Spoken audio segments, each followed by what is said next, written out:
Hey, what's up everybody? Once again, this is James with ESENTL Apparel, and today we're going to be talking about heat presses. What type of heat press should you buy? Is a quality press worth it? We're going to get into it right after the intro.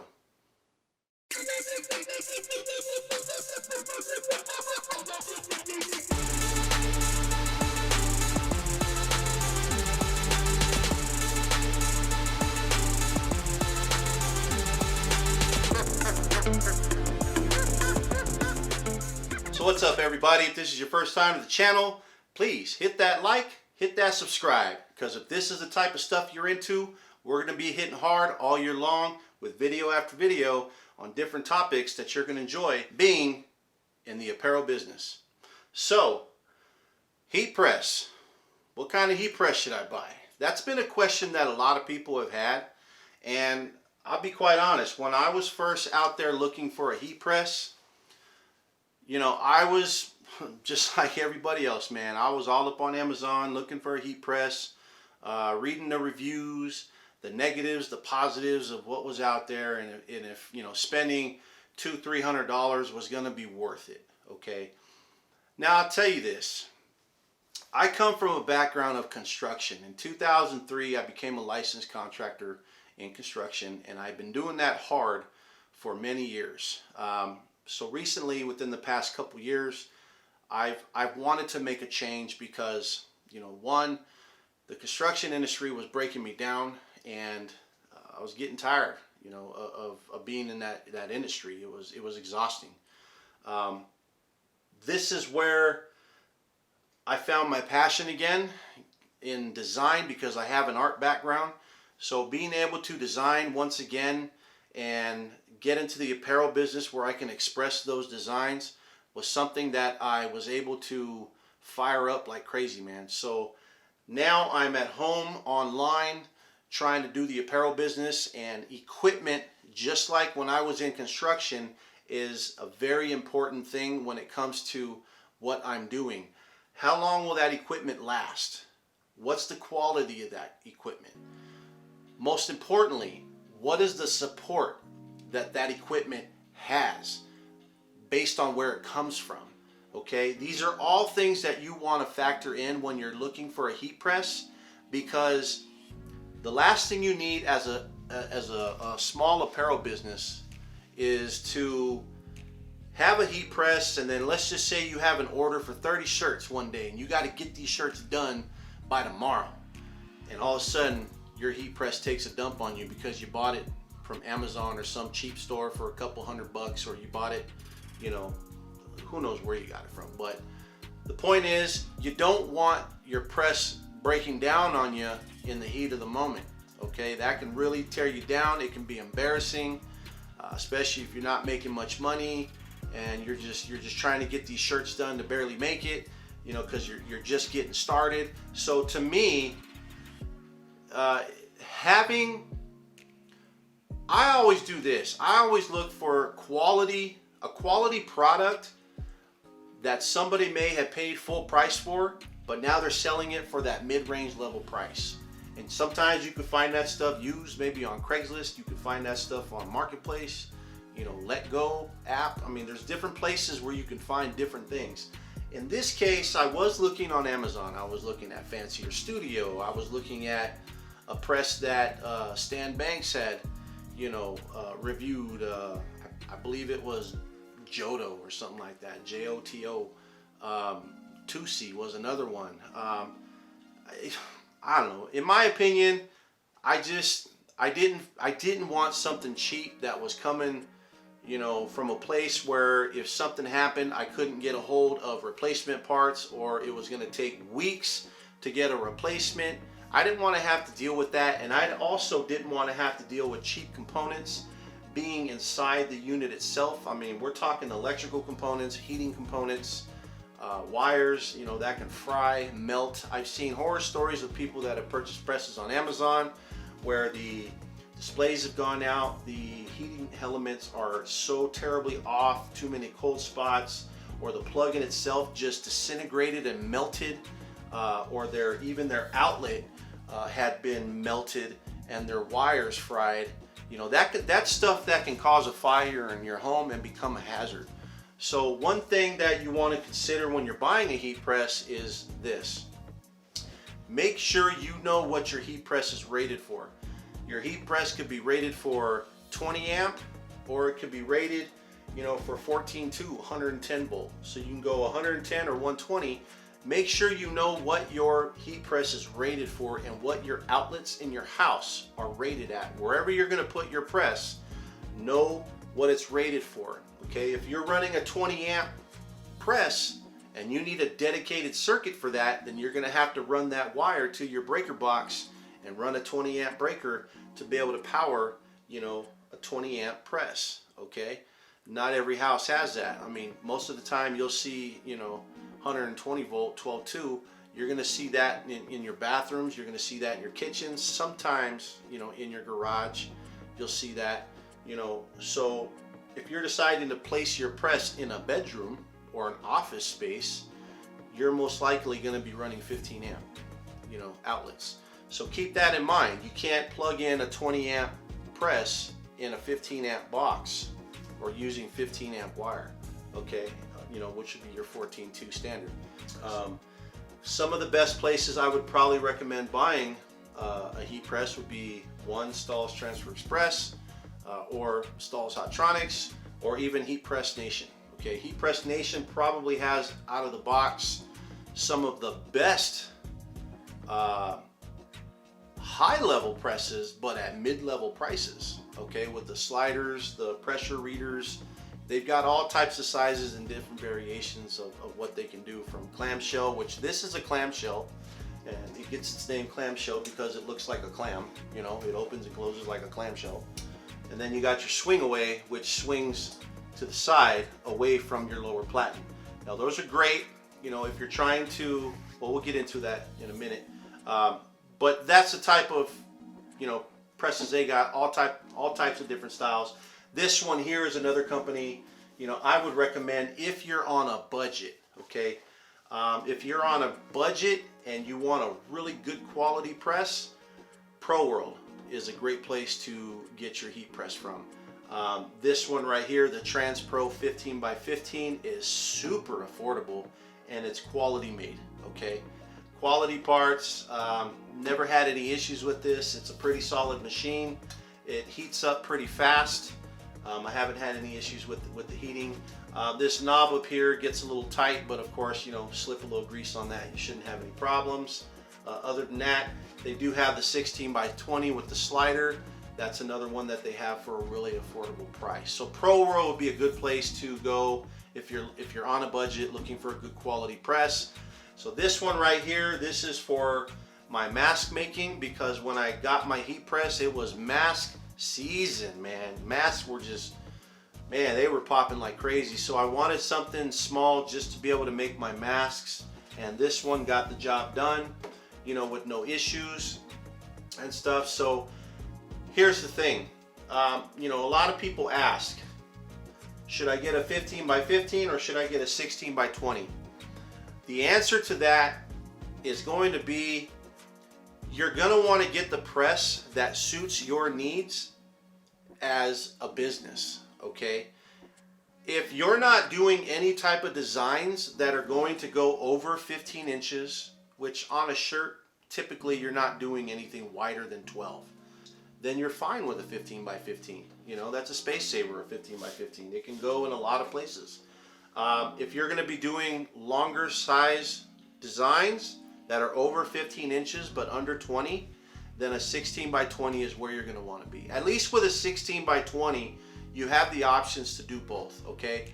So if you even think that you're going to do possibly bigger designs, whether they're inspirational quotes or they're just cool looking long designs, just go for the 16x20. Don't even bother with a 15x15. Unless you're going to run a secondary press, then you can do that. But just don't waste your money. Go for what you need. That way you're just in the game already and you're running. Now, do I need a clamshell or do I need a swing away? Well, that's going to depend, you know. A swing away obviously is going to require a lot more space So it's going to require double the space width.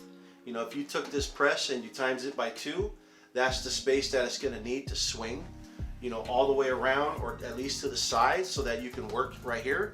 So if you've got that space, by all means, go for a swing away press, because the cool thing about a swing away press, especially if you're going to be getting into DTF printing, which if you don't know what DTF printing is, check out my video.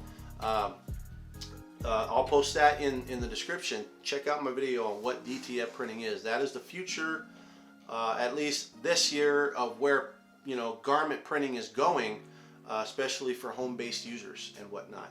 But the cool thing about that is that with DTF printing, let's just say if this was your print right here, you know, you needed to cure it, you know, because you have your print, but you need to cure the ink. You would set that down, and you can, what you can do is, with the swing away hovers right over the top of your transfer, and it'll heat and cure this transfer with no problem. Of course, you can do that with a clamshell as well. You know, you can hover it right about so, put a hook right here, put a hook right here, and then it'll cure your design, you know, and it'll hover over the print. Of course, it's going to be lower in the back than it is in the front, so you might need to spin your design after a while so you kind of get even heat, okay? But with a swing away, it's going to be even, you know, all the way through. So that's something to consider when it comes to, you know, do I need a clamshell or do I need a swing away? So the thing is, you want to look for quality parts. You know, at least with Heat Press Nation, they're located right here in California. If something happened to a press, I know I'm going to get those parts right away, or I know I'm going to be able to get a replacement within a matter of, you know, a few days or maybe even a week. Okay, overseas, you're going to be waiting a while, you know, for something to come overseas, and then the shipping is typically going to be expensive if they've got to ship out parts for you, you know, and that's even if they really have a support system, you know, or if that press is going to be around a year from now. You know, sometimes these presses, they come out on Amazon like candy. They're here 1 minute and they're gone the next. So, you know, keep that in mind. What's the support life going to be of the press you're getting? Do you think that press is still going to be around after a year from now? That model. At least if I go to Pro World, I still know that they sell this model, you know, years and years and years later. And the same thing with Stahls. You know, my other press that I have is a Stahls Hotronix 16x20. I love that. It's a clamshell as well. And I have that sitting on a Hotronix counter caddy. So the counter caddy sits on the table, and then the press sits on the counter caddy, and that allows underneath, it allows this part underneath to be open so that I can thread a garment completely on the lower platen completely, and I can spin the garments that I'm pressing. I can work on them freely. I don't have to double up the fabric on here because I can't sleeve anything under here because of these rails. So that comes in handy too. That's something to think about. Do I want something that's threadable? And if you don't know, you know, what that means, again, it's just you can get the garment underneath the platen so that you can easily rotate your garments and work on them fast. If you're doing multiple transfers, front to back, you know, and sides or something, you can easily productively work on that twice as fast than if you were placing both pieces of fabric on here. You know, you couldn't really do anything with that, you know. So if you're curious about the counter caddy, look at that. It's the Stahls Hotronix counter caddy. Those are pretty cool. So I've got that, and the thing that's cool with Hotronix is, you know, another thing to note, Hotronix 16x20 clamshell has the built-in pressure reading as well. So I always know what pressure I'm at when I'm pressing different style garments, from sweatshirts to shirts, denim, whatever. I know what pressure I'm at and what pressure I need to be when I'm pressing certain transfers or something on a press. Ones like this where you've got a manual knob, it's very hard to know where your pressure's at because you have to base your pressure off of feel. Okay, off of feel when you're pulling it down. You know, you're gonna know where your pressure's at based on your feeling, but still, you're kind of guessing at where you're at. If you've been in the game long enough, then you probably would know where you're at. But The good thing about Heat Press Nation is they do have their Signature Series Pro press that has something called, well, a few of them do, that have a feature called Sure Pressure.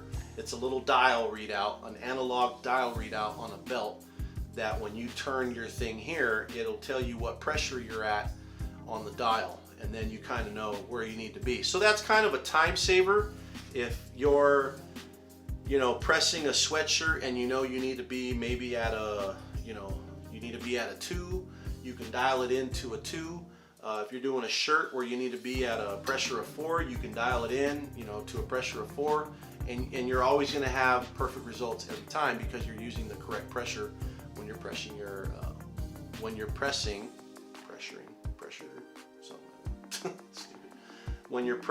your garment. So these are all factors, guys. So when you're looking for a press, take that stuff into consideration. You want to consider your time, you want to consider materials, you want to, of course, cost is always a factor because when people are getting into it for the first time, you know, they typically have or want to spend $200 to $300. If you think you're going to have great results with $100 and something press, that's a chance you're taking, but most likely that press isn't going to last, guys. So if you're taking your business serious, save the money and buy something that's at least budget quality, you know, and it's you know, local friendly, so that you can be able to get parts or replace things if need be. That way you're not running into too many issues down the line. So as you grow and get used to what you're doing and you're doing things, you're going to start to understand why you need certain things and why you would want to upgrade to a more quality press. You know, no cheap press has a quality heating element, and right here, this is what'll make or break you. You know, quickly put this on silent. Silence. Making a video. All right. So this is important right here, guys. This heating element. I've had so many people in so many groups state, "How come my image came out nice here, but over here it's all blurry or it's all faded, you know, or the color didn't come out right here?" Well, it's because your cheap Amazon press, you know, the heating element probably is not that great. So this is where this bad boy comes into play. Always make sure you have a temperature heat gun where you can point the heat gun at the element, you know, on all 4 corners, top and bottom, and in the middle. You kind of get a readout of what your element here is doing. Okay, you'll know how off your temperature may be, or how, you know, where you need to maybe dial it back, or you need to increase it to be able to be at the temperature you need, because not every element is going to be based on that temperature that comes out on the gauge. It may say 365 degrees on the temperature gauge, but this may be coming in at 320 degrees. That's a big difference. And for example, just so you guys know, I bought this used. This element right here from Pro World is 42 degrees off. Okay, now I don't know why that is. I might have to contact them and find out. So make sure if you do get a press, this comes along with it, especially if you're buying one from Amazon. Now, I'm not saying that all Amazon presses are bad. There are some that are decent.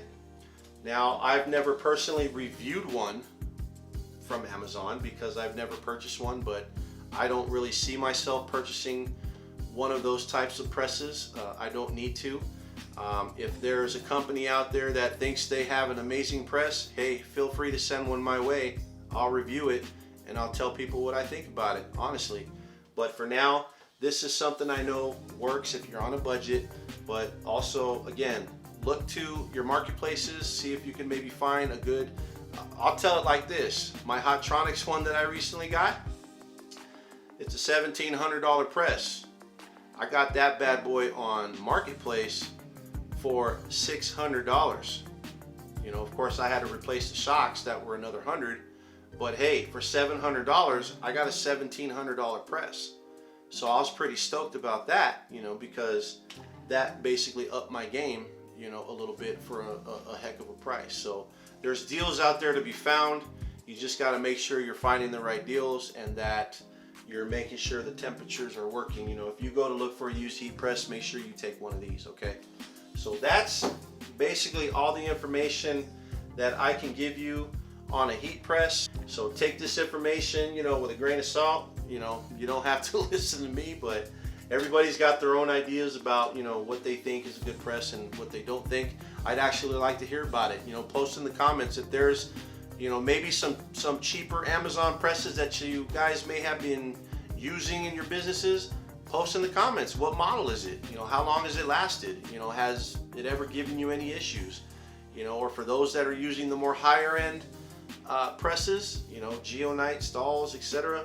You know, post your results, man. I'd like to hear from you guys. But for now, until the next video, my name is James. If this helped you in any way, please like, subscribe, and we'll catch you in the next one.